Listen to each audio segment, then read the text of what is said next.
In the quiet town of Hollow Creek, there was an old mansion perched on a hill that overlooked the entire village. It was known as the Blackwood Estate, an imposing structure with crumbling stone walls and ivy creeping up its sides. For years, the mansion had been abandoned, its windows shattered and doors sealed shut. But despite its state of decay, the locals avoided it at all costs, believing it to be cursed.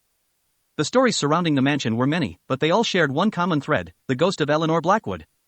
Eleanor had lived in the mansion over a century ago, when it was still grand and full of life. She was the youngest daughter of the wealthy Blackwood family, known for her beauty and kindness. But tragedy struck when Eleanor's fiancé, a sailor named Samuel, was lost at sea just days before their wedding.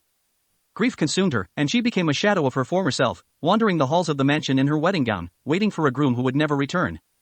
One stormy night, after weeks of mourning, Eleanor disappeared. No one knew what had become of her, but her family was certain she had taken her own life in her despair. They searched the estate and the surrounding woods, but Eleanor was never found. The Blackwoods left the mansion shortly after, unable to bear the sorrow that haunted its walls. From that day on, the townsfolk claimed that Eleanor's spirit lingered in the mansion, eternally waiting for her lost love. Those brave enough to venture near the estate at night reported seeing a pale figure in a white dress standing at the window, her face expressionless as she stared out at the sea. Others heard soft weeping carried on the wind or saw candlelight flickering in the windows, even though the house had no power. Years passed, and the mansion remained untouched, a place of eerie silence and lingering sadness. One autumn, a young couple named David and Lisa moved to Hollow Creek. They were new to the town and eager for a fresh start. They had heard the stories about the Blackwood estate but dismissed them as mere superstition. When they learned that the mansion was for sale at a shockingly low price, they couldn't resist. Despite the warnings from the locals, they purchased the estate and made plans to restore it to its former glory. On the day they moved in, the air felt thick with an unspoken tension.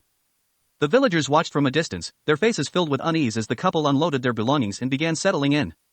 As night fell, the couple tried to shake off the strange atmosphere of the house, blaming it on the fact that it had been abandoned for so long. But as they prepared for bed, strange things began to happen. It started with a low, mournful sound, like the distant cry of a woman. Lisa thought it was the wind at first, but as she lay in bed, the crying grew louder, more distinct. She nudged David awake, but by the time he listened, the sound had stopped. They laughed it off, chalking it up to nerves. But sleep didn't come easily that night. The next day, they began exploring the mansion. The air was stale, and every room seemed to carry a sense of sadness, as if the walls themselves were mourning. In one of the upper bedrooms, they found an old, dust-covered trunk. Inside were remnants of the past, faded letters, a tarnished locket, and a yellowed wedding dress carefully folded at the bottom. As Lisa lifted the dress, she felt a sudden chill, as if someone, or something, was standing right behind her. That night, the disturbances grew more intense. Footsteps echoed in the hallways, though no one was there. Doors creaked open and shut on their own. The air grew cold, and that eerie crying returned, louder than ever. When David tried to follow the sound, he saw her, Eleanor, standing at the top of the stairs, her ghostly form pale and translucent, her eyes filled with an endless sorrow.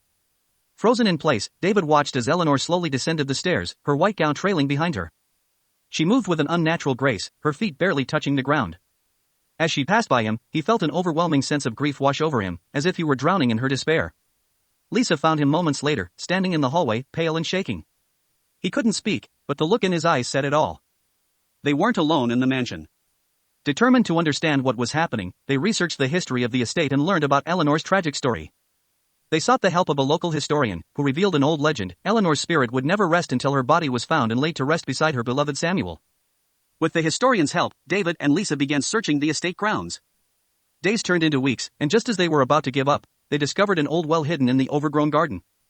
Inside, they found bones long buried and forgotten. They knew at once that they had found Eleanor.